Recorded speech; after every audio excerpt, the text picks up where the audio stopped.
Okay, guys, I'm going to give you a quick, see how fast I can do it, review of how to set up a power search in SmartMLS. So let's just jump right into it.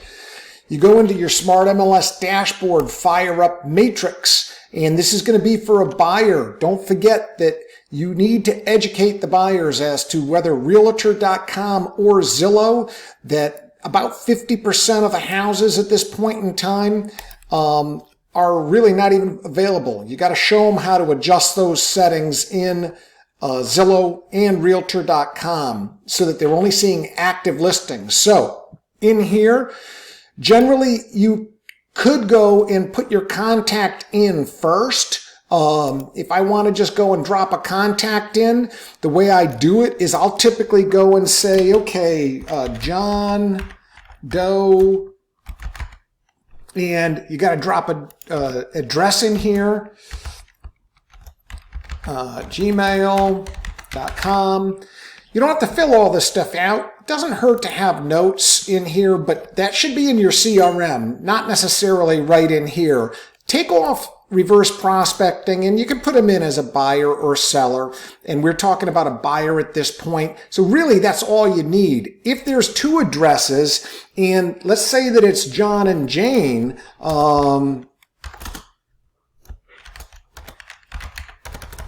Jane Doe, you just put a comma in here, and Jane at Gmail. Okay. Pretty simple so far. If they have different last names, I hyphenate right here, and that's the way I deal with it. But if you just hit save, now they're in your contacts and they're ready to go.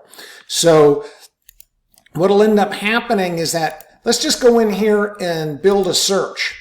And these are the critical things, the critical questions that you need to ask. I don't let the buyer necessarily tell me what they want, although you should actively listen to them. I guide them through the process, and much of the time I am going and doing this through Zoom. So through screen sharing, we are able to show them what we're doing on the back end. I also spotlight that in Zillow, every single listing's first photo says SmartMLS. I let them know that what we're doing right here is in SmartMLS. That is the data source. Zillow and Realtor.coms don't really have any listings. They're pulling them from SmartMLS. So make that point that you're giving them elite special access to get the information within 5 minutes of any of the 18,000 agents in Connecticut putting up a new listing. By rule, within 48 hours of a listing being signed, it's got to be in here. So that beats Realtor.com, and Zillow could be up to 24 hours behind. So let's just say that a person's got a price point cap. I don't care about what the maximum they qualify for. I want to know what they're comfortable spending. And if they say, hey, I'm pre-approved to 500,000, but I really only want to spend 400,000. My first thing I say to them, okay, if I have a house that's 410, you don't want to see it, right? Because the 400 is the cutoff. What is the absolute cutoff? And let them know we can make changes over time, but it's nothing bad with it. So let's just say they want to be at 400,000 max. I'll probably go and say, well, we know that, hey, a house at 200 versus 400 is going to be a substantial difference. That's why the price is different. So I'll probably go and say, what the heck's available for 275 to 400. You don't need the zeros if this box is checked right here. And you only want to do active and coming soon. We're not going to be Zillow and Realtor.com showing them stuff that's under deposit, guys. Only do these two categories. Now, I also say, especially, with the Zillow leads, they are going to be using Zillow. I have the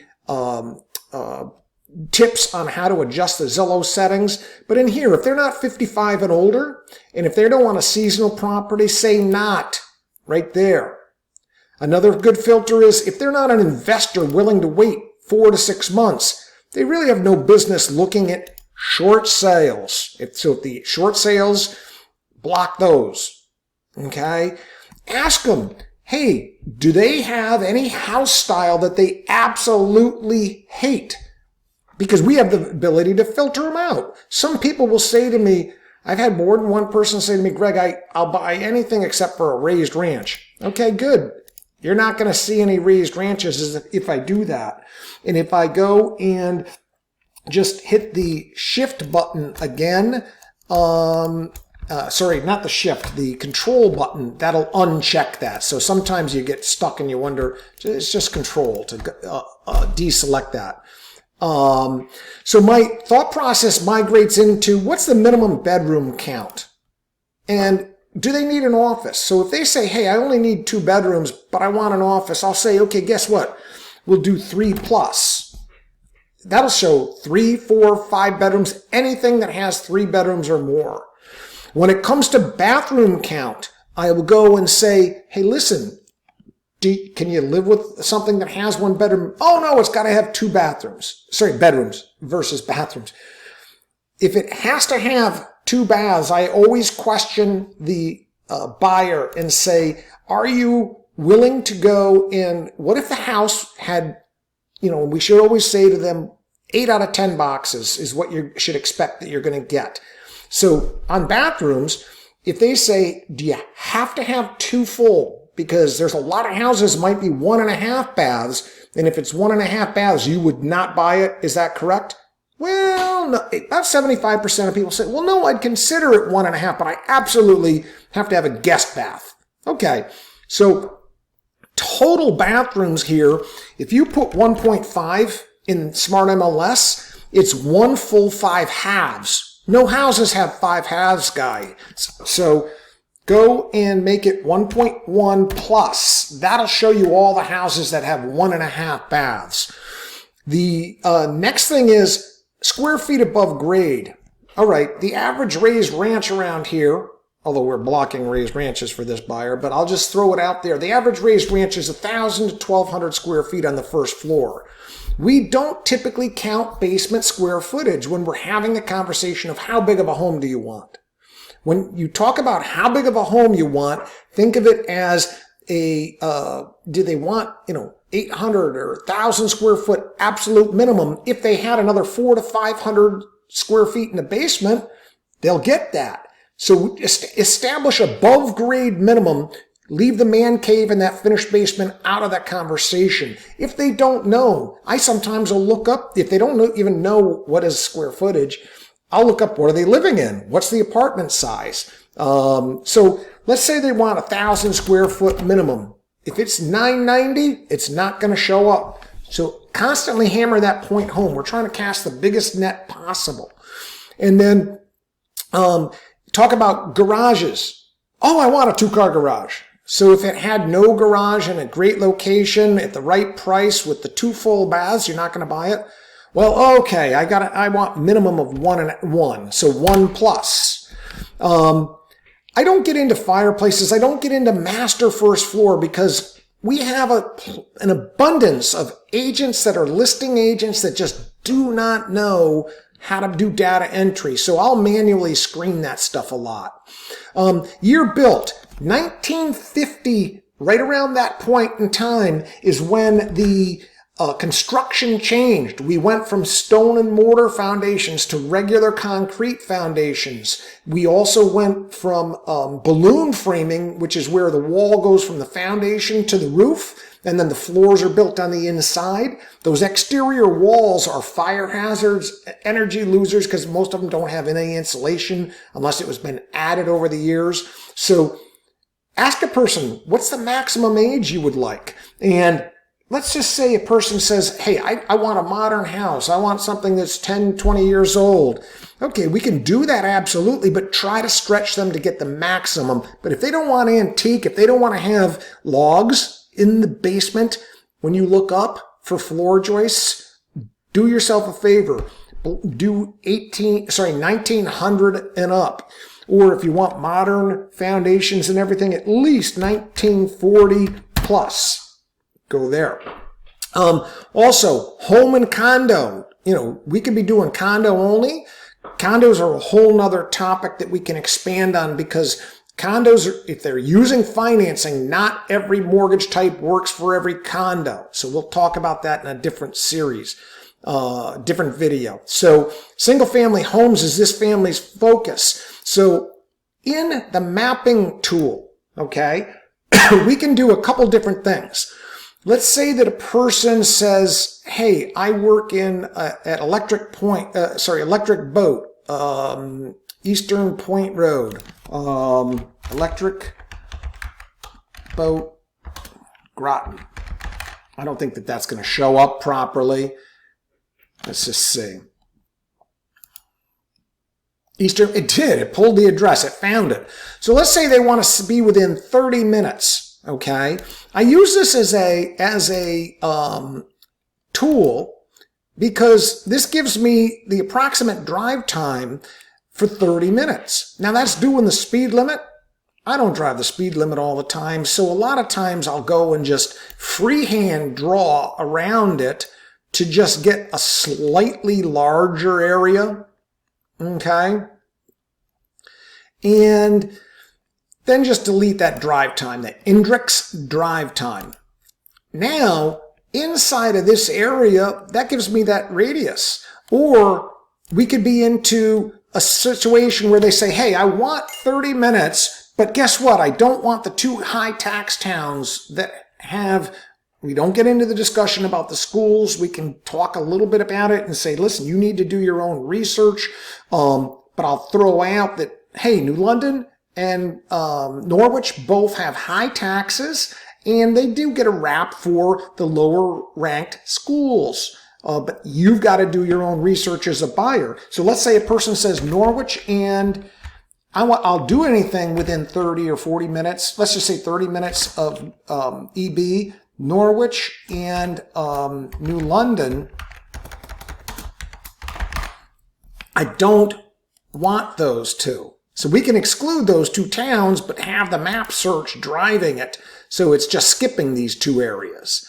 And so when we come back into here, I built my search. I built in additional fields, property tax. Again, less is more. You're going to get more properties. And right now, look at this. Right down here, bottom left, we only have 4 homes. So that's not that many. And so right here, we click see the 4 homes. I would click on it and let's migrate into what is the person's mortgage type. We're going to say new auto email, save new auto email. We have the Doe family, right? Here we are. And this is critical, guys. When right here, do you say Dear John and Jane Doe? No, that's not how you speak and do things. So the salutation, make it less formal. Be it's just a better way. Hi, John and Jane. Okay. Save. And so now that's the salutation going forward. I've customized this greeting. Okay. To look at my pro tip right here about talking about the icons. So hit me up for this language. I can show you how to, deal with these, custom messages. We actually should build out each of your profiles in here under my information. But this subject for this one is, and you can just scroll down here, 275 to 400, right? So we're going to just say homes 275K, because this shows up in the subject line to 400K. And I'm going to just toss in here if they are FHA or VA or USDA, those 3 government loan types, you really should concierge the homes. Give them a better experience. Concierge them means that you're going to be looking at the homes before they go. And so you're going to click on this right here. If I click here, they're going to go immediately to them. If I concierge them, I have to approve which homes go to them. And that way I can get rid of the junk ones, the ones that have the peeling paint, the rotten siding and trim, the agent-to-agent notes that say no government loans, as is, where they're just rough shape homes. You don't want to put them in their inbox. And so right in here, I'd say FHA or let's say VA approved, VA eligible. and I would go in here and I'd say 3+ bedroom, 1.5. I put the 5 in there for the consumer, but on the search, it's 1.1 plus baths. And again, you scroll down to see this stuff. What else did I do? 1940 in a 1-car garage and 1,000 square foot. So comma 1,000 square foot plus, 1,000 plus square foot. 1+ car garage. No raised ranches. Don't have to talk about the towns. So now that's all really built out nicely. And now you just go to save, go to approvals. A conventional mortgage buyer, cash buyer, totally different. Let them rip. And just say to the people that you're expecting that they will knock stuff out. And in some of these, a lot of times I ask the people, do you care about being in a flood zone? For example, this one right here, this home, when you read this information right here, it tells you that you're buying a house with an occupant on a auction basis, and the buyers have to pay a 5% premium, and it's only good for a cash sale. So guess what? Check that box, get rid of it. And I come over here, my next one.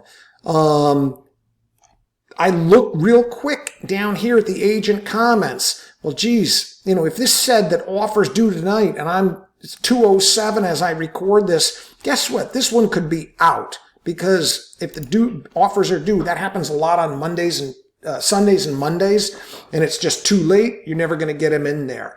The next one, once you go through these and you search, this is a new construction option, which is buying it as is in its current condition, cash only sale. So guess what? That's out. And so ultimately the ones that I checked, so far I've got 2 checked right here, hit reject. The rest of them that end up surviving, you hit approve, and those fly out the door to your buyer.